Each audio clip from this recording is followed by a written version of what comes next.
Bonjour à toutes, bonjour à tous. Écoutez, bienvenue dans cette vidéo. Aujourd'hui, on va parler de caméra cropping. Et puis bien sûr, comme tous les dimanches, on va prendre des photos ensemble. Je vais vous expliquer composition et réglage. Allez, c'est parti pour la vidéo d'aujourd'hui.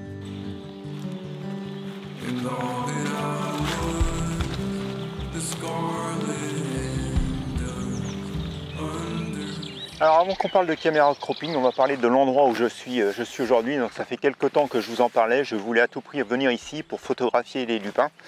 Et déjà en arrivant dans le chemin, je me suis dit, mauvais signe, parce qu'il y avait des travaux forestiers, il y avait des bouleaux qui avaient été coupés, donc qui étaient mis, coupés un petit morceau, qui étaient mis en tas. Je me suis dit, c'est pas bon, il y a beaucoup d'activité par là.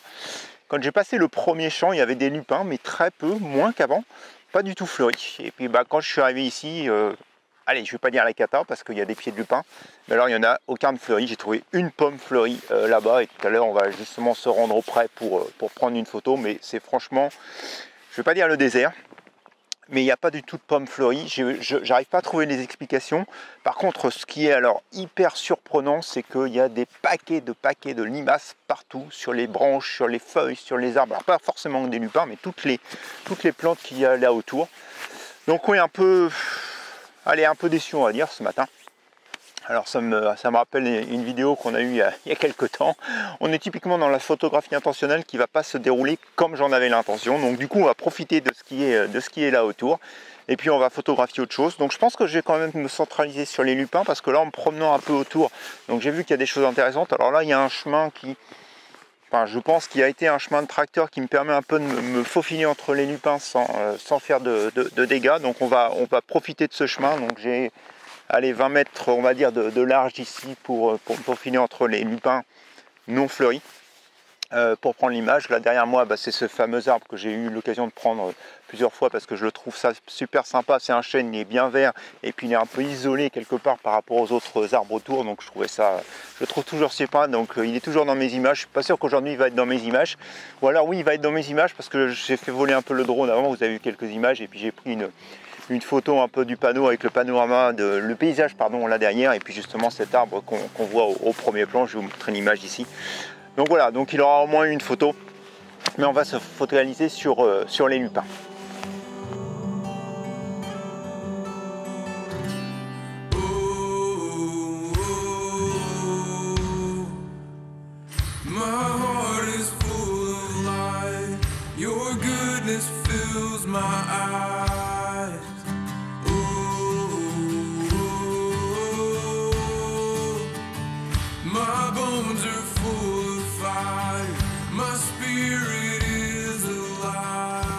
Donc vous voyez notre terrain de jeu ici pour la vidéo d'aujourd'hui, ce petit chemin, on va prendre des photos. Et donc je vous disais en introduction que ce que je voulais parler aujourd'hui, c'était le caméra cropping. Alors d'abord, on va parler de la définition du caméra cropping.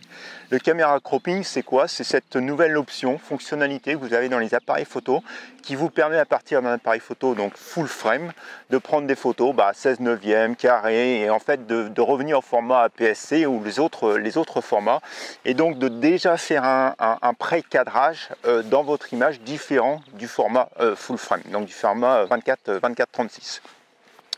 Et du coup, si vous vous rappelez, il y a presque maintenant peut-être un mois et demi, 2 mois, j'avais pris des photos dans les jonquilles, dans les bleuets, où justement j'avais utilisé cette fonctionnalité dans mon appareil photo, parce que je suis curieux de nature. Je vois beaucoup de gens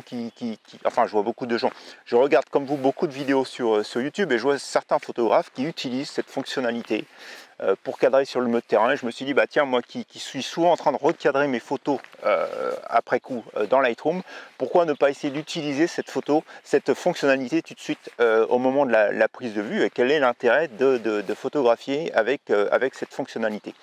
Donc du coup j'ai fait des essais, parce qu'avant de faire une vidéo, bien sûr je veux faire des essais. Et donc c'est ce que je vous propose de discuter avec vous aujourd'hui, c'est de la conclusion de mes essais, et puis je vous laisserai après vous faire votre propre idée. On va s'avancer un petit peu là-bas, on va cadrer sur les lupins, et puis justement on va déjà regarder dans l'appareil photo comment cette fonction se trouve, et qu'est-ce qu'elle fait exactement sur vos images. Allez, c'est parti, on va là-bas. Donc ça y est, je suis en position, donc je suis au-dessus de ces lupins. Donc comme vous le voyez, aucune pomme de pin. La pomme de lupin, elle est juste ici derrière moi. Je suis pas sûr que vous la voyez d'ailleurs avec la caméra ici, elle est juste derrière moi. Je vais vous la filmer et vous la montrer.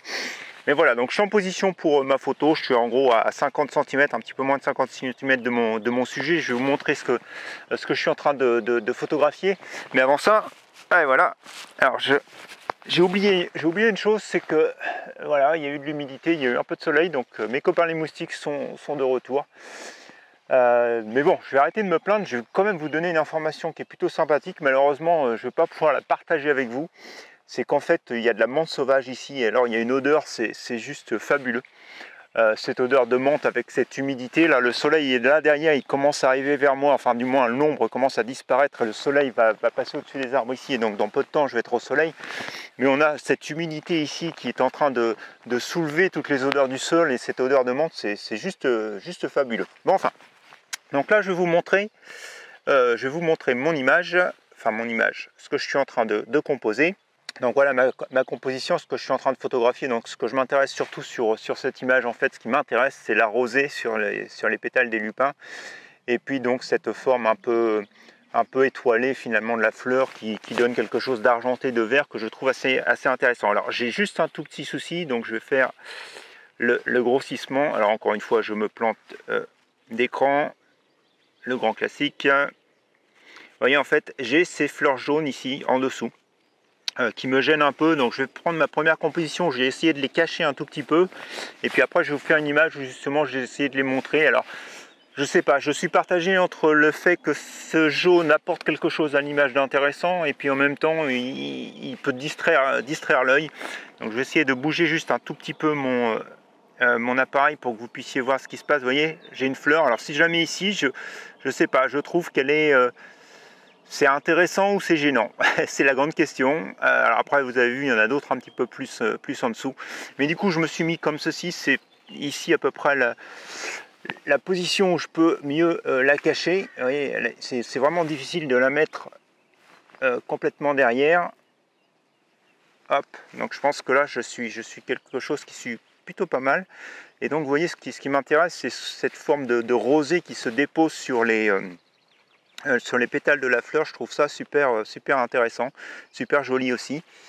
Alors attendez, hop, il faut que je règle mon pied qui vient de s'enfoncer un tout petit peu. Le sol est encore un peu meuble. Hop. Donc voilà, donc je vais revenir sur mon image et donc sur le sujet du jour qui est le crop, le caméra crop. Donc là ici, je suis en plein format. Donc ça, c'est la première possibilité. Et puis l'autre possibilité, donc j'ai la possibilité en fait sur mon appareil photo, ici, de choisir d'autres formats. Donc là, je suis en full frame, là je suis finalement APS-C, et puis je peux faire du 5 quarts, je peux faire du carré, je peux faire du 16/9. Et donc vous voyez, en fonction de ce que je choisis, vous voyez bien que le cadrage à l'écran est différent entre full frame et puis DX6. Et vous voyez, ce qui se passe aussi, c'est qu'on a un effet de zoom, puisqu'en fait, de passer du FX au DX, donc j'ai ce facteur de multiplication qui se crée sur mon capteur, et donc qui va en fait grossir mon image. Donc là, j'ai un effet de zoom, ce qui fait que s'il faut que je reprenne la même chose qu'ici, il va falloir que je dézoome pour faire la photo. Donc là je suis au 30 mm, donc par un 5, en fait même au 24 mm je ne vais pas réussir à obtenir ce que je voulais en fait comme cadrage. Je vais déjà avoir un cadrage un petit peu plus serré. Et puis donc vous avez ici le 5 quarts, le carré, et puis le 16/9. Donc ce que je vais faire, je vais prendre les photos, et puis avec ces différents cadrages. Et ce que je vous montrerai en fait quand on fera le tuto Lightroom mercredi, je vous montrerai ces images, et vous allez voir en fait la grosse problématique que l'on a en recadrant sur l'appareil photo. Mais je ne vais pas vous dévoiler ça tout de suite, je vous en parle juste après la photo. Là on va prendre l'image. Alors je vais revenir sur mon format FX pour prendre l'image.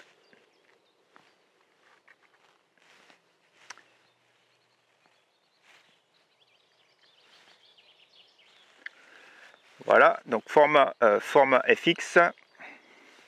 Et donc je vais faire la première image. Donc ce que je vais faire, c'est que je vais faire la mise au point sur la fleur qui est la plus avancée, qui est celle-ci à l'écran. Tac, donc j'ai pris un F14 parce que je veux vraiment avoir le maximum de profondeur de champ là sur le sujet, même si je sais que dans le fond ça va être légèrement flou. J'ai pris donc le F14, je vous le disais, en diaphragme. J'ai été obligé de monter ma sensibilité pour pas avoir des vitesses trop basses. Je suis malgré tout au 1/15e, mais là j'ai pas vraiment de vent qui agite pour l'instant les feuilles, donc je suis très bien comme ça. Donc j'ai essayé au maximum d'avoir mon cadre, je dirais, rempli par les feuilles. Effectivement, il y a ce petit trou en haut à droite qui me gêne légèrement, mais bon, pas de trop non plus. Donc j'ai 1, 2, 3 feuilles en diagonale sur le centre qui sont vraiment bien visibles, et puis j'ai un pendant finalement de chaque côté, donc vous voyez, entre celle-ci et celle-ci, et puis bon, j'en ai une supplémentaire ici qui arrive. Vous saurez bien d'avoir quelque part le pendant de l'autre côté pour la symétrie, mais vous voyez, donc j'ai cette ligne diagonale ici, et puis j'ai le pendant ici sur les deux images. Donc je trouve que la composition elle est plutôt bien équilibrée. Donc si je regarde sur mon histogramme, vous voyez, j'ai un histogramme, il est légèrement sur la droite. Alors je pense que là les lumières sont en train de se lever, donc probablement que je pourrais même du coup aller sur du 1/20e au niveau de ma vitesse. Donc je suis en pondéré central, hein, j'ai fait la mise au point. Alors je fais la mise au point d'ailleurs et ma prise de lumière, hop, sur le cœur du lupin ici.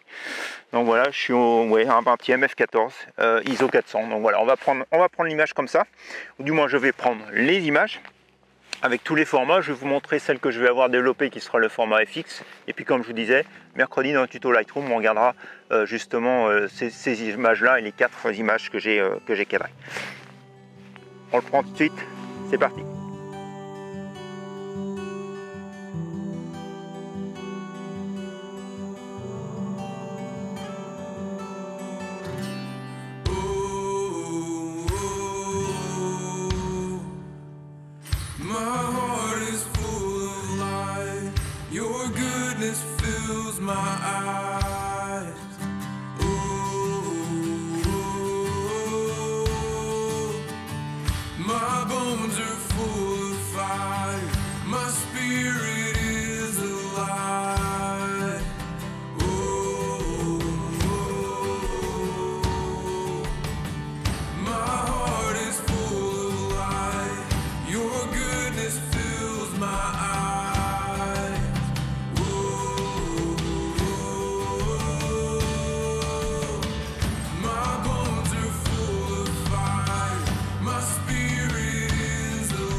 Alors on parle de ma deuxième composition qui est cette toile d'araignée avec ces gouttelettes d'eau dessus. Donc je voulais revenir sur ce que j'étais en train de vous dire, donc sur le crop et le fait donc que vous avez vu en croppant. Donc ce qui se passe, c'est qu'on prend une partie de l'image, et en fait vous prenez non seulement une partie de l'image, vous prenez uniquement une partie de votre capteur. Ce qui fait qu'au niveau de la taille de l'image, au niveau de la définition de votre image, et ben vous allez perdre à la fois en taille et à la fois en définition sur votre image lorsque vous croppez dans la caméra. Je vous montrerai dans Lightroom, la taille de l'image forcément va être plus petite et la définition va être aussi plus petite, puisque ici j'ai une caméra qui est en gros de 42 mégapixels quand je suis en full frame. Si je passe en APS-C, elle va tomber quelque chose autour de 20 mégapixels et ainsi de suite pour les autres crops. Donc en fait c'est ça la grosse problématique. Et puis la seconde problématique, alors c'est particulier à Nikon, je sais qu'il y a certaines caméras qui ont cette option là, notamment Fuji, c'est-à-dire que vous prenez en croppé, mais malgré tout vous pouvez récupérer une image en full frame. Ici si vous prenez en croppé sur un Nikon et sur beaucoup d'appareils photo, et ben ça va rester en croppé, donc tout ce qui était autour de l'image vous l'avez perdu. Et donc si vous vous êtes trompé en recadrant sur le terrain, et ben c'est fini, vous ne récupérerez pas après sur l'ordinateur. Je sais que sur une des vidéos je vous ai dit que je pouvais récupérer parce que je pensais avoir lu sur la doc que je pouvais, mais en fait j'ai essayé, j'ai regardé dans tous les sens, j'ai pris en JPEG, j'ai pris en RAW, j'ai pris tout un tas de choses, et non, je ne peux pas récupérer. Une fois que c'est fait, c'est fini. Même en doublant, j'ai l'option RAW plus JPEG, donc j'ai pris la photo dans les deux en me disant peut-être que le RAW va être en full frame, et ben pas du tout. Le RAW est aussi en croppé, donc en fait tout reste en croppé, vous avez perdu toutes les informations autour. Donc si vous avez pour une raison X ou Y, raté votre cadrage, il n'y a pas de possibilité de le récupérer ensuite. Donc voilà pour ce qui est du crop caméra. Au niveau de l'image, donc on va regarder tout de suite ici ce que j'ai à l'écran. Donc vous voyez ici l'image à l'écran. Donc l'étoile d'araignée avec les gouttelettes d'eau. Donc ici en fait je ne peux pas trop toucher cette tige que vous voyez sur le côté parce que c'est elle qui tient notamment la toile d'araignée. Donc ce que je peux essayer de faire et ce qu'on va essayer de faire, c'est de se tourner légèrement. Alors il faut que je fasse attention parce que je n'ai aucune visibilité sur où est vraiment crochée cette toile d'araignée sur le sol. Et donc il ne faut pas que je la touche. Alors vous voyez en fait la problématique que j'ai, on le voit là, c'est que j'ai sur le haut de mon image donc le ciel, et ça je voudrais pas avoir ça, donc je vais recadrer un tout petit peu. Tac, et du coup vous voyez là en faisant ça, je pense que même si je... Alors voilà, la tige elle arrive juste là. Tac.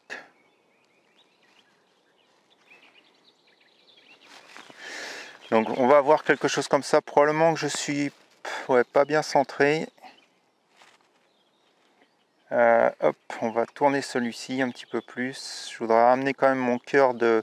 Voilà, en fait, je voudrais ramener le cœur ici, mais le problème c'est que je perds un peu de la toile d'araignée sur le côté. Donc on va se mettre quelque part comme ceci.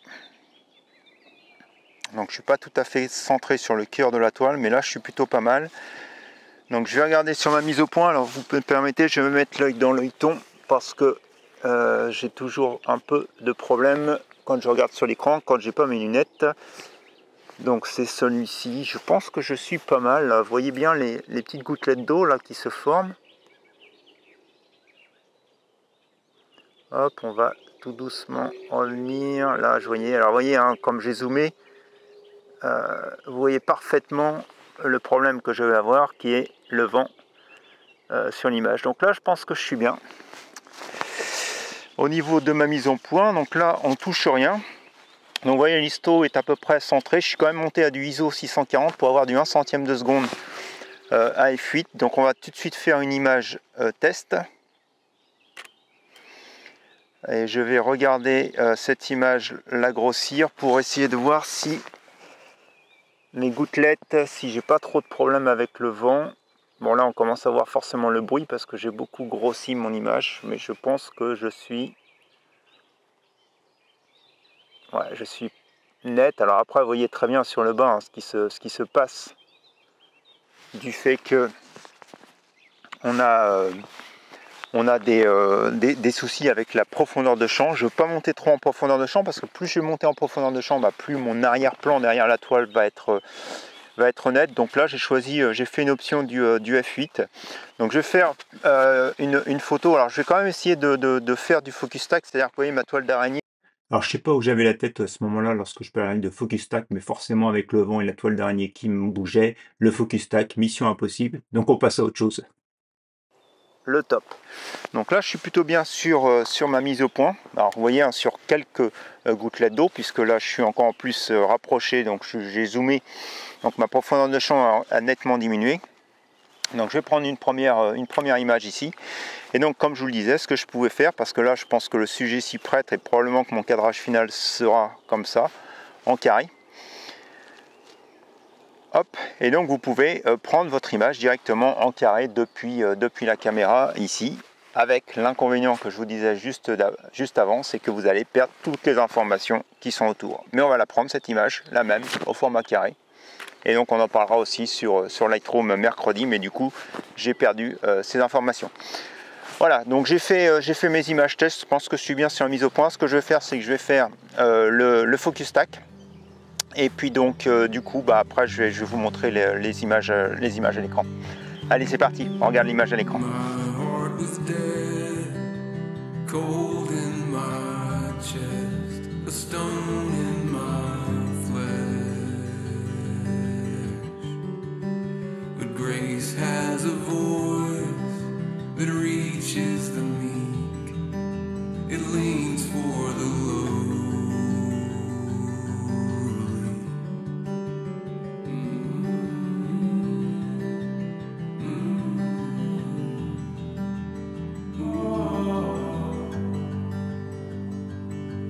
finalement, comme on peut anticiper en début de vidéo, je vais finir par photographier cet arbre ici. Je me suis mis derrière, j'ai le soleil en face, il est en train de monter. Et du coup, j'ai essayé de me mettre à f22 pour finalement avoir vous savez, ce phénomène d'étoile quand on est à f22 et qu'on photographie le soleil qui passe à travers des toutes petites interstices. Donc ici, je vais utiliser les branches pour avoir ce phénomène. Donc je vais rapidement vous montrer ce que je suis en train de photographier. Donc vous voyez mon arbre, donc vous voyez du coup mon histogramme. Donc sur mon histogramme, forcément il y a des hautes et il y a des basses lumières. Donc là je suis monté à f22, je suis toujours à ISO 640. Et d'ailleurs je pourrais descendre ma sensibilité, c'est pas j'aurais pu, je pourrais. On va aller chercher du 200. Peut-être pas tant que ça parce que je suis déjà au 1/60e, donc on va rester plutôt proche de ISO 400. Parce que je veux avoir du 1/60e, un centième quand même, parce qu'il y a légèrement du vent qui fait bouger un peu dans les feuilles de l'arbre. Donc ici, forcément, là je suis sous-exposé. Alors en fait, ce que je vais vous montrer, donc on va continuer, hop. Vous voyez, on n'a pas beaucoup de couleurs dans le ciel, on a les passages des avions comme d'habitude. Mais bon, on a quand même quelques couleurs. Et puis donc ici, on a le phénomène un peu d'étoiles qu'on voit bien. Et puis du coup, il va falloir que je récupère aussi des informations quelque part comme ça sur le soleil. Donc je vais faire 3 expositions, probablement pas aussi extrêmes que ce que je suis en train de vous montrer. Mais on va faire une première exposition qui va être là aux alentours du 1/40e.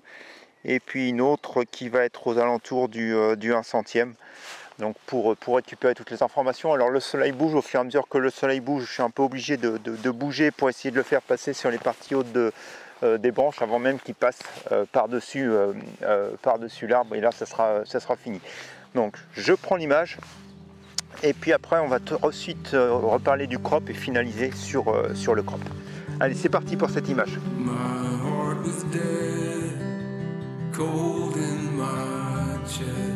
A stone in my flesh,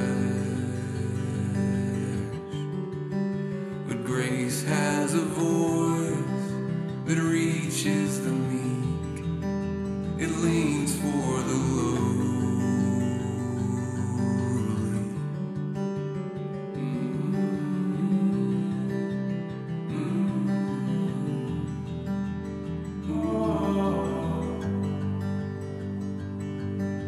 Allez, vous avez vu l'image de l'arbre. Bon, j'ai pas vraiment réussi à obtenir cet effet étoile, mais je suis assez satisfait de la photo, ou du moins de ce que je viens de prendre. Vous avez vu la photo, moi je l'ai pas encore vue, mais en tout cas ça avait plutôt l'air de me plaire derrière l'écran de l'appareil photo. Donc voilà, pour revenir sur le sujet du crop sur la caméra, intéressant ou pas intéressant, vous avez vu avec les essais que j'ai faits que c'est quand même assez contraignant du fait que vous allez perdre de la définition, vous allez perdre de la taille de l'image, vous allez prendre un risque supplémentaire parce que vous n'allez pas pouvoir récupérer les informations autour si vraiment vous êtes raté. Donc je dirais que ça a cet avantage-là probablement si vous voulez travailler vraiment votre cadrage sur le terrain et vous forcer à cadrer correctement vos compositions, à mieux travailler vos compositions, probablement que oui.